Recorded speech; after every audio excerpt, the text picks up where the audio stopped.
ப்ரீஃபேப்ரிகேட்டட் structures.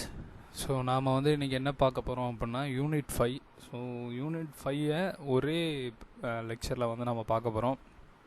Because இதோட content வந்து ரொம்ப கம்மியாக தான் இதில் நான் சொல்ல போகிறேன். ஸோ எக்ஸ்ட்ரா நோட்ஸ் வேணும்னா நோட்ஸை ரெஃபர் பண்ணி நீங்கள் படிங்க. ஸோ இன்டெப்த்தாக கான்செப்ட் வந்து புரியுறதுக்கு.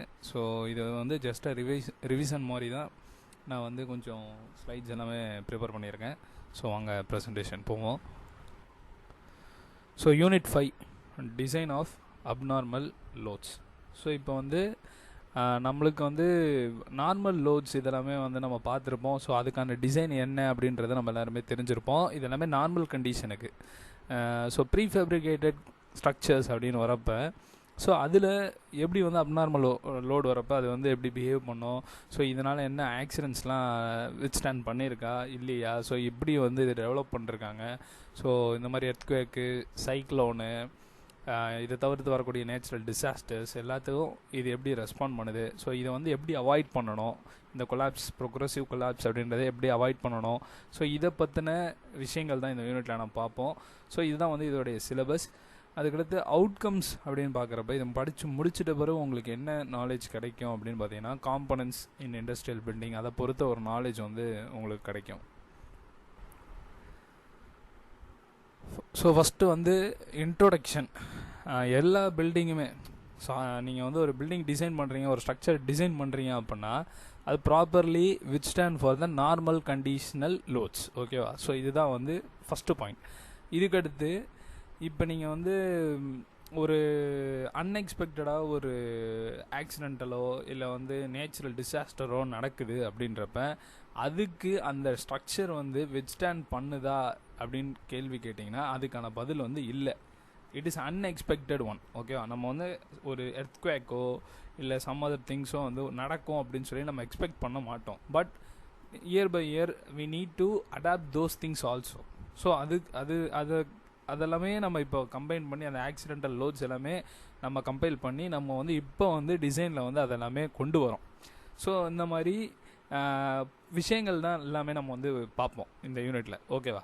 ஸோ இதுக்கடுத்து இந்த ஸ்ட்ரக்சர் வந்து totally it should be resistant to normal loads and also accidental loads. So இதை பற்றின ஒரு விஷயங்கள் தான் இந்த யூனிட்டில் பார்ப்போம். ஸோ இதை இன்ட்ரோவை ஜஸ்ட்டு சின்னதாக கொடுத்துருங்க. ஸோ இதில் மெயினாக பார்த்தீங்கன்னா ப்ரொபோஷனேட் கொலாப்ஸ் அப்படின்னு சொல்லி நம்ம அதிகமாக பார்ப்போம். ஸோ அது வந்து எப்போ நடக்கும் அப்படின்னா இந்த மாதிரி ஆக்சிடென்டல் இல்லை அன்எக்ஸ்பெக்டட் ஃபெயிலியர் ஒரு ஆக்சிடென்ட்ஸ் இதெல்லாம் நடக்கிறப்போ தான் நம்ம வந்து அந்த மாதிரியான ஒரு கொலாப்ஸ் இதெல்லாமே நம்ம வந்து பார்ப்போம். ஸோ இதை வந்து டீட்டெயிலாக நம்ம என்னன்றதை நம்ம பார்ப்போம். இது வந்து யூனிட்டோட ஒரு ஜஸ்ட் ஒரு introduction. Progressive collapse with progressive intention. So இதுதான் வந்து சிம்பிளாக சொல்லணும் அப்படின்னா. ஸோ இதோடைய இன்னொரு ஒரு பேர் அப்படி கேட்டிங்கன்னா டிஸ்ப்ரொபோர்ஷனேட் ஃபெயிலியர் அப்படின்னு சொல்லுவாங்க. இது வந்து நான் ப்ரீவியஸாக சொன்னது தான். நார்மல் கண்டிஷனுக்கான ஒர்க்கிங் லோட்ஸ் இதுதான் வந்து நார்மலாக பில்டிங் எல்லாமே ஒரு ப்ரீவியஸ் டீகேஜ் வரை பார்த்துட்டு இருந்தது. ஸோ இந்த மாதிரியான seismic behaviour, accidental loads, fire ரெசிஸ்டன்ஸாக இருக்கட்டும், ஸோ இந்த மாதிரியான விஷயங்கள் எல்லாமே பார்த்திங்கன்னா ஒரு டைம் அப்கிரேடேஷன் அப்போ தான் நம்ம வந்து எல்லாமே அதெல்லாம் யோசித்து நம்ம வந்து பண்ணிகிட்ருக்கோம். இப்போ நார்மல் ஆக்டிவிட்டீஸ்லாம் பண்ணிகிட்ருக்கோம். சேம் வே ப்ரீஃபேப்ரிகேட்டடும் பண்ணணும். ஸோ அதோட ஒரு கம்பைல்டாக தான் நம்ம வந்து இதெல்லாமே நம்ம பார்த்துட்ருக்கோம். ஸோ இது வந்து எதனால் நடக்குது அப்படின்னு பார்த்தீங்கன்னா ஒரு 4 மேஜர் ரீசன்ஸ் இருக்குது. ஆக்சிடென்டல் இம்பேக்ட் ஒன்று. ஸோ நான் ப்ரீவியஸாக ஃபஸ்ட்லேருந்து சொல்லிகிட்டு இருக்கிறதே ஆக்சிடென்டல் இம்பேக்ட் அப்படின்னு சொல்லிகிட்டு இருக்கேன். அதுக்கடுத்து ஃபால்ட்டி கன்ஸ்ட்ரக்ஷன் பண்ணுறப்ப poor coordination from worker, from engineers, அந்த மாதிரி நடக்கிறப்ப ஃபால்ட்டி கன்ஸ்ட்ரக்ஷனாக அது வந்து நடக்க வாய்ப்பு இருக்குது. ஸோ அதனால கூட இந்த மாதிரியான கொலாப்ஸ் வந்து நடக்கும். அதுக்கடுத்து foundation failure. So foundation failure அது எதனால் வேணாலும் இருக்கலாம். அதுவும் புவர் கன்ஸ்ட்ரக்ஷனால் இருக்கலாம், இல்லை வந்து தானாக ஃபவுண்டேஷன் வந்து ஃபெயிலியர் ஆகிருக்கலாம். ஸோ அதுவும் வந்து ஒரு இம்பார்ட்டண்ட். அதுக்கடுத்து change in air pressure. So air pressure இது வந்து நேச்சுரல் கலாமிட்டிஸோட தான் வரும். ஸோ இன்டென்சிவ் ஏர் அதிகமாக வருது அப்படின்றப்ப நீங்கள் அந்த பில்டிங் ரெஸ்பாண்ட் பண்ணுதா அப்படின்றத நம்ம வந்து பார்க்கணும், ரெசிஸ்டண்ட்டாக இருக்கா அப்படின்றத பார்க்கணும். ஸோ இது வந்து ஒரு 4 மேஜரான விஷயங்கள். ஸோ இதுதான் ப்ரோக்ரெசிவ் கொலாப்ஸுக்கான ஒரு பாத்வே ஸோ அப்படின்னு சொல்லலாம். ஸோ இப்போ இதில் பார்க்குறது ரொனன் பாயிண்ட். இது வந்து ஒரு கேஸ் எக்ஸ்ப்ளோசிவால் வெடிச்சது. ஸோ அதை தான் நீங்கள் இப்போ பார்க்குறீங்க. ஸோ நெக்ஸ்ட்டு இது வந்து முரா பில்டிங் ஒக்லஹாமாவில் இருக்குது. இது வந்து ஒரு பாம் பிளாஸ்டால் பில்டிங் வந்து எப்படி சேதம் அடைச்சதுன்னு பார்க்குறீங்க. ஸோ இப்போ நம்ம வந்து கோட்ஸ் அண்ட் ஸ்டாண்டர்ட்ஸ் போகிறதுக்கு முன்னாடி ப்ரீவியஸாக 2 இமேஜ் பார்த்தோம். அதை நம்ம வந்து டீட்டெயில்டாக பார்த்துருவோம். ஸோ ஃபஸ்ட்டு நான் வந்து ஒரு இமேஜ் நான் வந்து உங்களுக்கு சொன்னேன். ஸோ அந்த இமேஜ் வந்து ஒரு கேஸ் எக்ஸ்ப்ளோசிவ் நடந்ததால் அப்படின்னு சொல்லி சொன்னேன். ஸோ இப்போ வந்து அந்த பாயிண்டில் அந்த பர்டிகுலர் டைம் அது வந்து 1967 நடந்தது. ஸோ அந்த டைமில் அந்த ஃபெயிலியர் எப்படி வந்து ஒரு ஃப்ளோர்லேயும் எல்லாமே வந்து கொலாப்ஸ் ஆச்சு அப்படின்னு கேட்டிங்கன்னா, அங்கே ஒரு சிஸ்டம் ஃபெயிலியர் ஆகிறப்ப அதோட லோடு வந்து ஃபர்தராக வேறு இடத்துக்கு மூவ் ஆக முடியாமல் இருந்ததால தான் அது வந்து ஃபெயிலியர் ஆச்சு. ஸோ இதுதான் அதோடைய பாயிண்ட். அதுக்கடுத்து 1980 அப்படின்னு பார்க்குறப்ப பாம் பிளாஸ்ட். அங்கேயும் சேம் அதே தான். அங்கே வந்து நிறைய காலம்ஸ் வந்து இருக்குது. ஸோ ஒரு காலமை நம்ம வந்து தூக்கிட்டோம் அப்படின்னா அந்த பில்டிங்கோடைய பெர்ஃபார்மன்ஸ் அப்படின்றது வந்து அன்ஸ்டேபிளைஸ்டாக இருக்குது. ஸோ அதனால் வந்தது தான் அதுவும். ஸோ ரெண்டுமே ஒரு ஆல்டர்னேட்டு பாத் இல்லாததுனால வந்த பிரச்சனைகள் தான். ஸோ இதை பேஸ் பண்ணி இந்த மாதிரியான பிரச்சனைகள்லாம் வருது. ஸோ இதுக்கு வந்து எப்படி தீர்க்கணும் அப்படின்னு சொல்லி நிறைய ஸ்டாண்டர்ட்ஸ் கோட்ஸ் வந்து வேர்ல்டு வைடாக இருக்குது. ஸோ அதை தான் நம்ம வந்து இப்போ பார்க்குறோம். So ASC 702. ஸோ அது வந்து American society of civil engineers. So இது வந்து எதுக்காக கொடுத்துருக்காங்க அப்படின்னா, இப்போ நார்மல் லோக்கல் லோட்ஸ் வருது அப்படின்னா பில்டிங் வந்து சஸ்டெயின் ஆகும். பட் டிஸ்ப்ரொபோர்ஷனேட் கொலாப்ஸ் அப்படின்றது வந்து அப்நார்மல் லோட்ஸுக்கு நடக்குது. ஸோ அதை வந்து தடுக்கணும். ஸோ ஒரு டேமேஜ் வருது அப்படின்னா அந்த டேமேஜ் வந்து ப்ரொக்ரெசிவ் கொலாப்ஸாக போயிடக்கூடாது. இதுதான் அவங்களுடைய கோல். ஸோ அதுக்கான ஒரு மிஷன் வச்சுருக்காங்கன்னா ஸோ அதை நோக்கி போகிறதுல ஃபஸ்ட்டு கோடலாக இது கொடுத்துருக்காங்க. இதில் என்ன சொல்லியிருக்காங்க அப்படின்னு பார்த்தீங்கன்னா, சஃபிஷியன்ட் கண்டினியூவிட்டி. நான் ப்ரீவியஸாக சொன்னது தான். ஆல்டர்னேட்டாக ஏதாவது இருக்கணும். அதுக்கடுத்து ரிடண்டண்ட்டாக இருக்கணும். ஸோ டக்டைல்டாக இருக்கணும். ஸோ இது மாதிரியான மெம்பர் ஸ்ட்ரக்சர்ஸில் இருந்ததுன்னா இது வந்து சேஃப் ஆகும் அப்படின்னு சொல்லியிருக்காங்க. இதுதான் இந்த கோடோடைய focus. So alternate load path அதுதான் வந்து மெயின் ஃபோக்கஸ் இந்த கோடலுக்கு. ஸோ நெக்ஸ்ட்டு பார்த்தீங்கன்னா ACI. ஸோ இது வந்து அமெரிக்கன் கான்க்ரீட் இன்ஸ்டியூட்டு. இதுலேயும் என்ன சொல்லியிருக்காங்கன்னா, ஸ்ட்ரக்சரல் இன்டெகிரிட்டி அப்படின்னு சொல்லி ஒரு வார்த்தை சொல்லியிருக்காங்க. ஸோ இப்போ வந்து நம்ம ரெயின்ஃபோர்ஸ்மெண்ட்லாம் பார்த்தீங்கன்னா நார்மலாக எப்படி கனெக்ட் பண்ணுவோம், இந்த ஹூக் போட்டு கனெக்ட் பண்ணுவோம். அந்த ஹூக் எதுக்கு கொடுக்குறாங்க அப்படின்னா, எர்த்குவேக் வரப்போ ரெயின்ஃபோர்ஸ்மெண்ட் வந்து வெளியே போயிடக்கூடாது. ஸோ வெளியே போயிடுச்சுன்னா காலம் ஃபெயிலியர் ஆகும். காலம் ஃபெயிலியர் ஆகிடுச்சுன்னா பில்டிங் ஃபெயிலியர் ஆகிடும். ஸோ இந்த மாதிரியான விஷயங்கள் எல்லாமே சின்னதாக ஏதோ ஒரு இடத்துல நம்ம ஸ்டாப் பண்ணுறோம். ஸோ அதுக்கு தான் இந்த மாதிரியான ஹூக் எல்லாம் ப்ரொவைட் பண்ணுறோம். இதெல்லாம் வந்து நான் சும்மா ஜென்ரலாக சொன்னேன். இங்கே என்ன சொல்லியிருக்காங்க அப்படின்னா, இந்த ரெயின்ஃபோர்ஸ்மெண்ட் அந்த கனெக்ஷன்ஸ்லாம் இருக்குது தெரியுமா, அதெல்லாம் ப்ராப்பராக டைப் பண்ணணும். ப்ராப்பராக ஒரு ஸ்ட்ரக்சரு ஒரு காம்பனண்ட்டும் இன்டெகிரேட் ஆகிருக்கணும் அப்படின்னு சொல்லி இந்த கோடலில் சொல்லியிருக்காங்க. அதுக்கடுத்து GSA. So geological society of America. So இந்த ஸ்டாண்டர்ட் இது வந்து ஸ்டாண்டர்ட். ஸோ இதில் வந்து என்ன கொடுத்துருக்காங்க அப்படின்னா, இப்போ ஃபெயிலியர் ஆஃப் பீமோ காலமோ ஸ்லாபோ ஏதோ நடக்குது அப்படின்னா, it should not go for the failure of structure. ஓகேவா? ரெண்டுத்துக்கு வித்தியாசம் இருக்குது. பீமு காலம் ஸ்லாபு ஃபெயிலியர் ஆகுதுன்னா அது அந்த ஒரு விஷயத்தோடவே போயிடணும். ஸோ இது வந்து ஒட்டுமொத்த ஒரு ஸ்ட்ரக்சர் ஃபெயிலியராக இது மாறக்கூடாது. ஸோ அதுக்கு அட்ஜசன்ட் பேஸ் வந்து ப்ரொவைட் பண்ணணும் அப்படின்னு சொல்லி கொடுத்துருக்காங்க. ஸோ இதுதான் வந்து GSA ஸ்டாண்டர்ட்ஸை பொறுத்தவரை. ஸோ ரெண்டாவது பார்த்தீங்கன்னா same GSA progressive collapse guideline கொடுத்துருக்காங்க இங்கே. ஸோ இங்கே வந்து என்ன மேஜராக சொல்கிறாங்கன்னா, இந்த ப்ரோக்ரஸிவ் கொலாப்ஸோட கன்சிடரேஷனை வச்சு தான். ஸோ இவங்க என்ன சொல்கிறாங்க அப்படின்னா, ஒரு எப்படி சொல்கிறதுனா, instead of going for larger columns, பெருசாக காலம் நீங்கள் போடாமல் சின்ன காலமாக நீங்கள் போடுங்க. ஸோ அந்த மாதிரி போடுறப்ப ஒரு காலம் வந்து பெரிய காலமாக போடுறீங்க. பெரிய காலமாக போடுறப்போ ஒரு காலம் எடுக்கிறப்ப அன்ஸ்டேபிள் ஆயிடுது. நீங்கள் அதுவே சின்னதாக நிறைய போட்டிங்க அப்படின்னா load can be easily transfer to the other columns. So அந்த மாதிரியான ஒரு கைட்லைன்ஸ் வந்து சொல்கிறாங்க. ஸோ இது வந்து ஒரு காலம் போனாலுமே அந்த டோட்டல் பில்டிங் கொலாப்ஸை, அதாவது டிஸ்ப்ரொபோர்ஷனேட் கொலாப்ஸை வந்து தடுக்கும் அப்படின்றதுக்கான ஒரு கைட்லைன். ஸோ ப்ரீவியஸாக நம்ம வந்து கோடல்ஸ் எல்லாமே பார்த்துட்டோம். ஸோ இப்போ அடுத்த டாபிக் என்ன பார்க்குறோம் அப்படின்னா, equivalent design loads for considering abnormal effects such as earthquake, cyclones and etcetera. So எர்த்குவேக்னால் நான் சொல்லணும்னு உங்களுக்கு அவசியம் இல்லை. அதுக்கு இப்போ நம்ம வந்து டிசைன் வந்து தெரியும், IS 1893. ஸோ இந்த மாதிரி எல்லாம் நம்ம வந்து பார்த்துட்ருக்கோம் இப்போ. பட் இந்த ஜோன் கிளாஸிஃபிகேஷன்ஸ் எல்லாமே இப்போ பார்த்தோம். இதெல்லாமே பார்த்திங்கன்னா டைம் பேசிஸில் தான் நம்மளுக்கு வந்து மாறுபட்டு இப்போ கோடல் எல்லாமே கொடுத்து நம்ம பார்க்குறோம். ஸோ இப்போ பார்த்தீங்கன்னா ஜென்ரலாக எர்த்குவேக்னா என்ன? ஸோ ஃபால்ட் வேவ்ஸு அது வந்து ஜென்ரேட் ஆகுது. ஃபால்ட் வேவ்ஸ்னால் செஸ்மிக் வேவ்ஸ். அது வந்து சர்ஃபேஸில் எர்த்தோடைய சர்ஃபேஸில் ஜென்ரேட் ஆகி அது வந்து ஒரு பெரிய அழிவை வந்து ஏற்படுத்துது. இது வந்து சிவியராக வரப்போ ஸ்ட்ரக்சரல் கொலாப்ஸும் நடக்குது, உயிர் சேதங்களும் வரும். ஸோ இதோடைய டிசைன் கான்செப்டில் என்ன அப்படி இருக்கணும் அப்படின்னா, எக்ஸ்பெக்ட் பண்ணணும் இந்த மாதிரியான ஜோனில் வந்து எர்த்குவேக்ஸ் வரும். ஸோ அந்த வைப்ரேஷனுக்கு ஏற்ற மாதிரி பில்டிங் வந்து சஸ்டெயின் ஆகணும் ஃப்யூச்சரில் எர்த்குவேக்ஸ் வந்தாலும். ஸோ அதுதான் வந்து மெயின். அதுக்கடுத்து விண்ட் லோட் அப்படின்னு பார்க்குறப்ப, விண்ட் லோடுன்றது வந்து சைக்ளோனோட கம்பேர் பண்ணிக்கோங்க. அதாவது விண்ட் லோடுன்றது தனி தான் ஆக்சுவலாக. சைக்ளோனோட ஏன் கம்பேர் பண்ணுங்க அப்படின்னு சொல்கிறப்ப, ஒரு மழை பெய்கிற டைமில் வருதுன்னு வைங்களேன், அப்போ காற்றோடைய சீற்றம் அதிகமாக இருக்கும், கடல் சீற்றம் அதிகமாக இருக்கும். ஸோ காற்று அதிகமாக இருக்கும். அந்த காற்று அதிகமாக இருக்கப்போ அந்த கடலை ஒட்டி இருக்கக்கூடிய பில்டிங்கில் எவ்வளோ ப்ரெஷர் வரும், ஏரோடைய ப்ரெஷர் எவ்வளோ வரும். நார்மல் விண்ட்லோடு கடல் பக்கத்தில் இருக்கப்போ அதிகம் தான். ஆனால் புயல் இந்த மாதிரியான விஷயங்கள் வரப்போ இன்னும் அதிகமாக இருக்கும். ஸோ மான்ஸ்ட்ரஸ் மாதிரி இருக்கும்.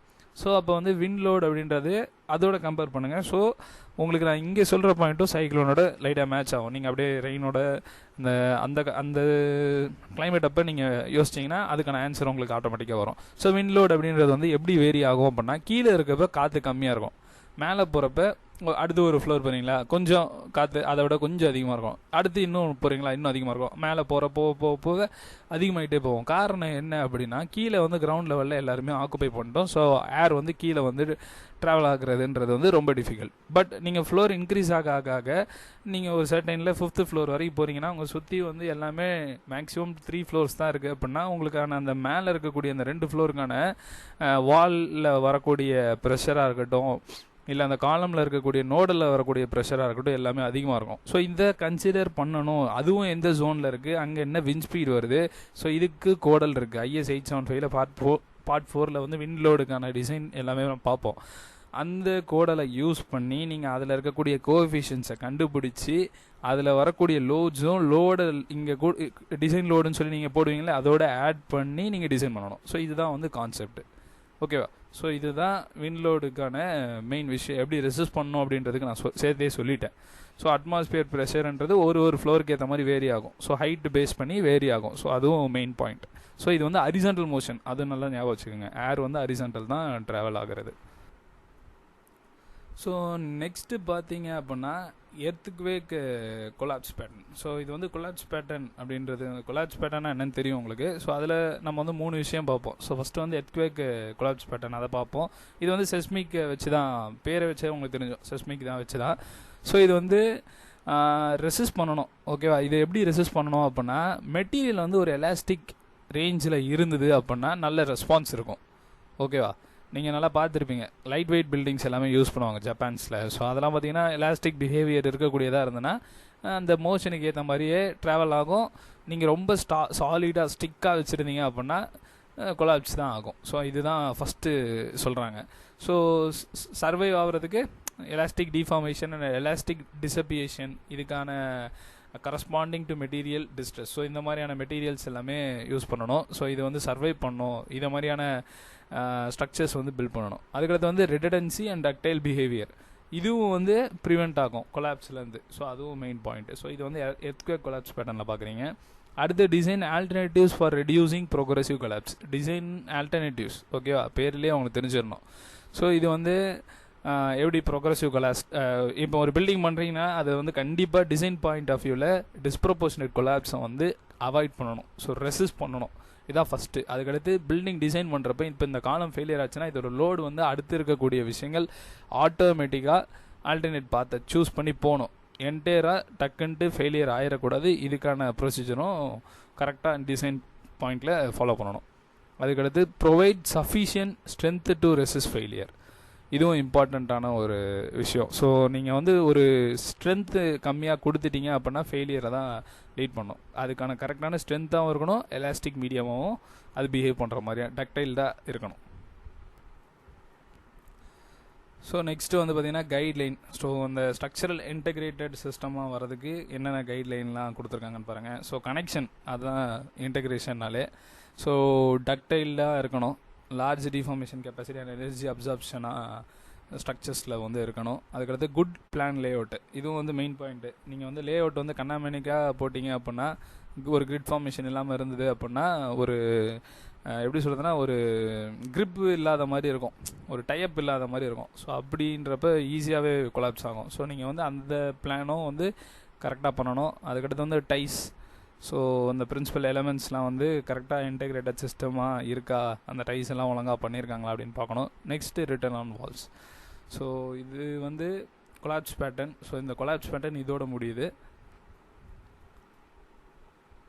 அடுத்து ப்ரொக்ரெசிவ் கொலாப்ஸ் வந்து எப்படி அவாய்ட் பண்ணணும், அது எதுக்கு இம்பார்ட்டன்ஸ் கொடுக்குறாங்க அப்படின்றத நம்ம வந்து பார்க்குறோம். ஸோ ப்ரொக்ரெசிவ் கொலாப்ஸ்னாலே உங்களுக்கு புரிஞ்சிடும். பெரிய டிஸ்ட்ரெஸ்ஸு, செஸ்மிக்கு, விண்டு, புயல், இந்த மாதிரி நான் வந்து நேச்சுரலில் இருக்கக்கூடிய பெரிய விஷயங்கள் தான் நான் பேசிகிட்டு இருக்கேன். ஸோ அப்படி பேசிகிட்டு இருக்கப்போ உங்களுக்கு தெரியணும் எதுக்காக அவ்வளோ இம்பார்ட்டன்ஸ் கொடுக்குறாங்க அப்படின்னா, ஒன்று இன்ஃப்ராஸ்ட்ரக்சர் ஃபெயிலியர், இன்னொன்று என்ன அப்படின்னு பார்த்தோன்னா லார்ஜ் நம்பர் ஆஃப் டெத்ஸும் வந்து வரும். எர்த்குவேக்லாம் பார்த்தீங்கன்னா இப்போ இந்த குஜராத் எர்த்குவேக் 2000 பார்த்தீங்கன்னா நம்மளுக்கு வந்து அது பெரிய ஒரு நேச்சுரல் டிசாஸ்டர். அதுமாதிரி சுனாமின்னு பார்க்குறப்ப அதுவும் ஒரு பெரிய டிசாஸ்டர். அது வந்து கரையோரத்தில் இருக்கக்கூடிய இன்ஃப்ராஸ்ட்ரக்சர்ஸை காலி பண்ணிச்சு.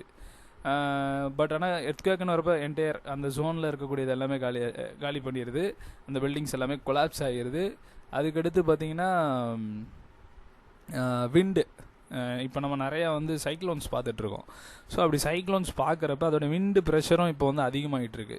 ஸோ அப்படி அந்த அதிகமாகிறப்ப நீங்கள் அதுக்கேற்ற மாதிரி நீங்கள் வந்து விண்டு, இப்போ கோஸ்டல் ஏரியாஸ் இருக்குது அப்படின்னா அந்த கோஸ்டல் ஜோன்ஸ் வந்து அதுக்கேற்ற மாதிரி அந்த டிசைனில் தான் போகணும். ஸோ அப்படி போகலை அப்படின்னா அந்த பில்டிங் கொலாப்ஸ் ஆகலாம். ஸோ அதுக்குள்ளே இருக்கக்கூடிய மக்களுடைய உயிர் சேதங்களும் வந்து நடக்கும். ஸோ இதுதான் மெயின் 2 பாயிண்ட் அப்படின்றது. அதுக்கடுத்து பார்த்தீங்கன்னா காஸ்ட்டு. அதுக்கடுத்து பில்டிங் கொலாப்ஸ் ஆயிடுச்சுனாலே காஸ்ட் ஆட்டோமேட்டிக்காக உங்களுக்கு வந்து போட்டது வேஸ்ட் ஆயிரும். நீங்கள் திரும்ப இன்ஃப்ராஸ்ட்ரக்சர் பண்ணாலும் அதுக்கும் காசு தேவைப்படும். ஸோ இது ஒரு விஷயம் மேஜராக இருக்குது.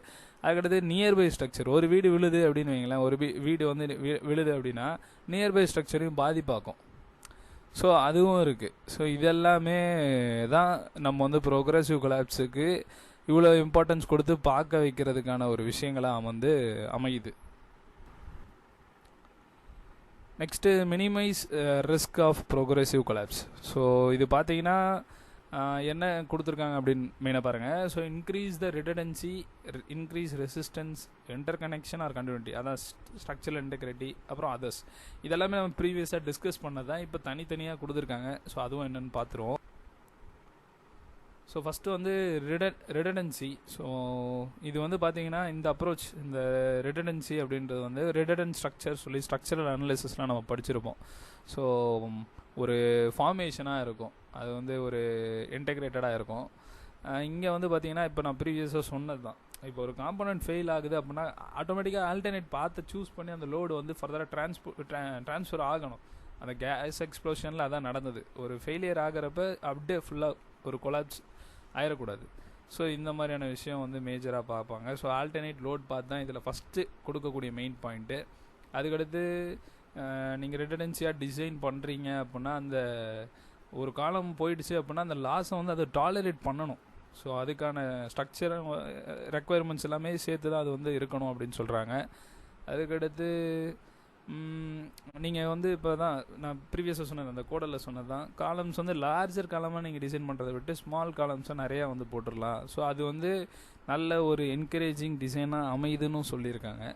அதுக்கடுத்து சேஃப்டி. ஸோ டீலேபரேட் அட்டாக்ஸ், அதான் ஆக்சிடென்டல் இம்பேக்ட்ஸ். ஸோ அதெல்லாம் வந்து கரெக்டாக ஹேண்டில் பண்ணணும், சேஃப்டி வந்து கொடுக்கணும் பீப்புள்ஸ்க்கு அப்படின்ற மாதிரியான விஷயம் வந்து கொடுத்துருக்காங்க.